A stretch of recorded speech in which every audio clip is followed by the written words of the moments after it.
যৌনতা, সেক্সুয়াল যে আকাঙ্ক্ষা, এটা মানুষকে আল্লাহ তাআলা সৃষ্টিগতভাবে দিয়ে রেখেছেন। মানুষ তো মানুষ, পশু পাখিরা নির্দিষ্ট এইজে পৌঁছার পর, প্রাপ্তবয়স্ক হওয়ার পর অটোমেটিকলি তার ভিতরে যৌন চাহিদার উত্তরায় আকাঙ্ক্ষা তৈরি হয়। যেটা প্রমোটেড বাই আল্লাহ তাআলা, ওইটাকে কন্ট্রোল করতে হয়, নিয়ন্ত্রণ করতে হয়। ইসলাম বলে নিয়ন্ত্রণ করা, আর সেকুলার সমাজ বলে না আরো উস্কাও, আর উস্কাবা একদিক দিয়ে, আরেক দিয়ে বলবা না যুবক দর্শন করা যাবে না, ইফটিজিং করা যাবে না। ঠিক না ঠিক? আপনি বিজ্ঞাপনের নাম দিয়া, আপনি নাটক সিনেমার নাম দিয়া, নোবেলের নাম দিয়া, বিভিন্ন নাম দিয়া যুবকদের চোখের জেনা করাইয়া তাদেরকে হারামের দিকে উস্কানি দিবেন।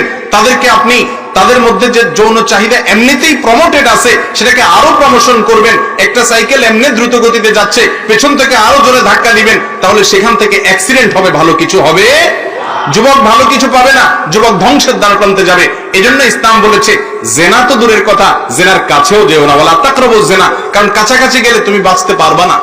আর যুব সমাজ বকে যাওয়ার, নষ্টের পথে চলে যাওয়ার, বিপদগামী হয়ে যাওয়ার, স্বার্থান্ধ হয়ে যাওয়ার, মা বাবার অবাধ্য হয়ে যাওয়ার, ভদ্রতা শিষ্টাচার হারিয়ে যাওয়ার প্রধান কারণ হলো যুবকদের সামনে আজ কোনো ভালো আদর্শ দেয়া হচ্ছে না।